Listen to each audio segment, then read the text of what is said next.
करवीर या गावी एक ब्राह्मण राहत होता. तो मोठा विद्वान होता.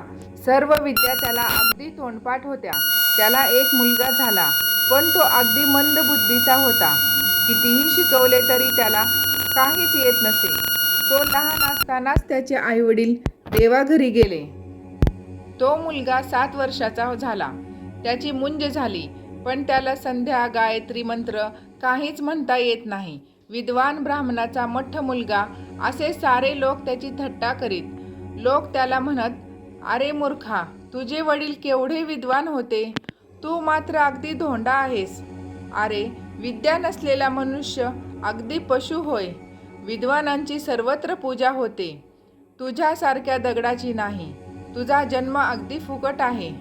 लोकांची ही निंदा ऐकून तो मुलगा दुःखी झाला. त्याने गाव सोडले. तो रानावनात फिरत चालू लागला. मूर्ख म्हणून जिवंत राहण्यापेक्षा आपण प्राण द्यावा म्हणून तो चालत राहिला.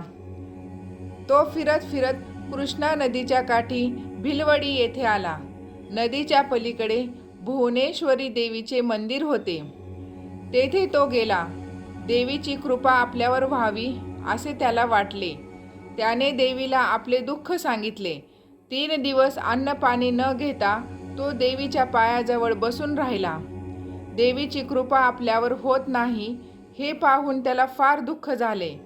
तो मुलगा देवीला म्हणाला, "माता, माझ्यावर तू कृपा करीत नाहीस म्हणून मी माझी जीभ कापून तुझ्या पायावर वाहतो."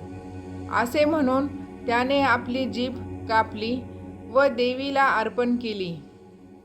तरीही देवी प्रसन्न झाली नाही.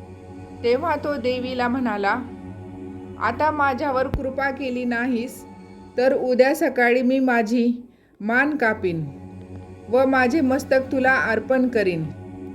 आणि त्याच रात्री देवी भुवनेश्वरी त्या मुलाच्या स्वप्नात आली. ती म्हणाली, "बाळा, इतके दुःख कशाला करतोस? नदीच्या पलीकडे औदुंबरातळी श्री दत्त आहेत. त्यांच्याकडे जा, तुझे काम नक्की होईल." सकाळी मुलगा जागा झाला. त्याला स्वप्न आठवले. तो नदीच्या पलीकडे गेला. तेथे त्याला औदुंबर वृक्ष दिसले व त्या वृक्षातळी श्री दत्त तपस्वी स्वरूपात बसले होते. मुलाने श्री गुरुचे पाय धरले. मनात स्तोत्र म्हणू लागला. श्री गुरु प्रसन्न झाले. त्यांनी त्याला आशीर्वाद दिला.